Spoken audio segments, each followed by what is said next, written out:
नमस्कार, बुंदेली दर्पण में स्वागत है आपका। मैं हूं राजेंद्र सिंह। बुंदेलखंड जिसे सूखा, बेरोजगारी, पलायन और गरीबी के लिए जाना जाता रहा है या यूं कहें प्रचारित किया जाता रहा है, लेकिन बुंदेलखंड का एक अलग स्वरूप भी है। बुंदेलखंड का गौरवशाली इतिहास है। जहां यहाँ पर प्राकृतिक धरोहर है तो वहीं ऐतिहासिक धार्मिक स्थान भी। बदलते बुंदेलखंड की एक ऐसी तस्वीर हम आपको दिखाने जा रहे हैं जिसे देखकर आप भी कहेंगे कि वाकई ये इलाका पानीदार है। छतरपुर जिले के खजुराहो के नजदीक कुटने डैम एक ऐसा स्थान जहां अगर आप प्रकृति प्रेमी हैं, जहां आप नौकायन के शौकीन हैं, तो यहां जरूर आए।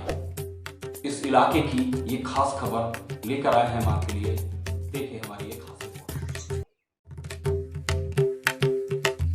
यह कुटनी बांध खजुराहो से महोबा की ओर जाने वाले मार्ग पर स्थित है। यह खजुराहो से लगभग 20 किलोमीटर दूर है।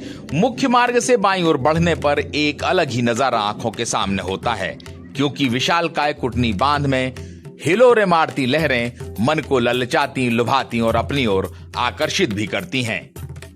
इस बांध में एक टापू है जिस पर आइसलैंड रिसोर्ट बनाया गया है। यह रिसोर्ट राज्य के पर्यटन विकास निगम ने बनाया है।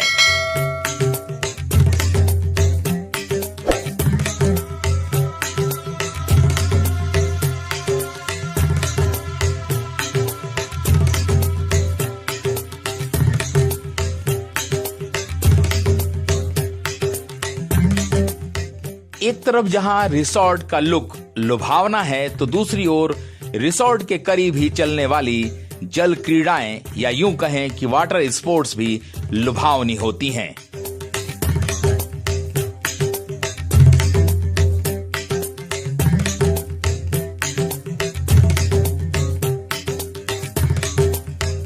बुंदेलखंड में ऐसा मनमोहक और प्राकृतिक नजारा कम ही पर्यटन स्थलों पर देखने को मिलता है।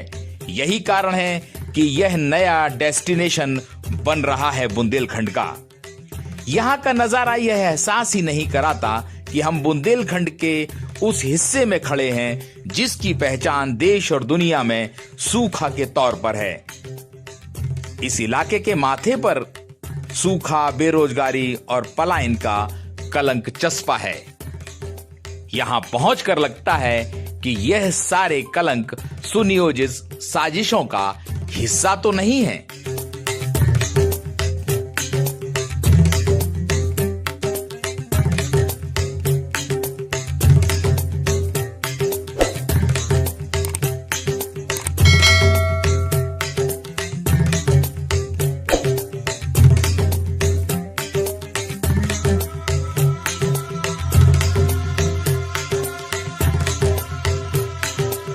यह बात सही है कि पानी का संकट है बुंदेलखंड में, मगर यह भी उतना ही सही है कि बुंदेलखंड की विरासत को सहेजने और संवारने में लगातार लापरवाही की गई है। यही कारण है कि तालाबों के लिए पहचाना जाने वाला बुंदेलखंड अब बेतालाब हो चला है। यहाँ के तालाब जमींदोज हो रहे हैं और बड़ी बड़ी इमारतें उन पर खड़ी होती जा रही हैं। तो वहीं दूसरी ओर पानी रोकने के नाम पर और नई जल संरचनाएं बनाने के लिए करोड़ों रुपए का फंड आया और उसे लूट लिया गया।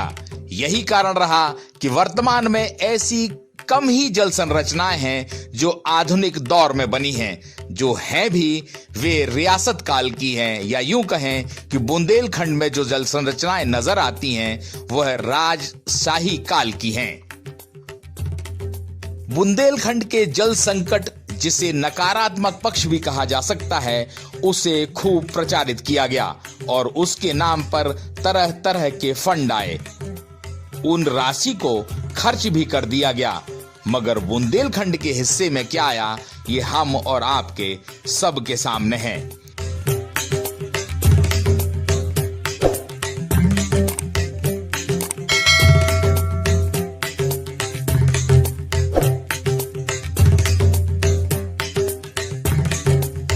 ऐसा नहीं है कि बुंदेलखंड में सिर्फ सूखा है, नकारात्मकता है। यहां प्राकृतिक समृद्धि खूब है, खनिज संसाधन खूब हैं और उस पक्ष को उकेरने और उभारने की जरूरत महसूस की जाने लगी है। यहाँ खजुराहो जैसी कलात्मक नगरी है तो पन्ना जैसा टाइगर रिजर्व। इतना ही नहीं, इस इलाके में राम राजा भी हैं। एक ऐसी नगरी जहां भगवान राम को राजा माना जाता है। तो वहीं चित्रकूट है जहां भगवान राम ने वनवास काल का बड़ा कालखंड काटा था। इसके बावजूद बुंदेलखंड की अगर चर्चा होती है तो समस्याओं के लिए। बुंदेलखंड खूबसूरत है, मनमोहक है, आकर्षक है। बस जरूरत इस बात की है कि उसके सकारात्मक पक्ष को देश दुनिया के सामने लाया जाए। कुटनी बांध तो एक उदाहरण मात्र है जो बताता है कि बुंदेलखंड में पर्यटन के हिसाब से कितनी संभावनाएं हैं। बस जरूरत है कि उसे पर्यटन के मानचित्र पर सामने लाया जाए।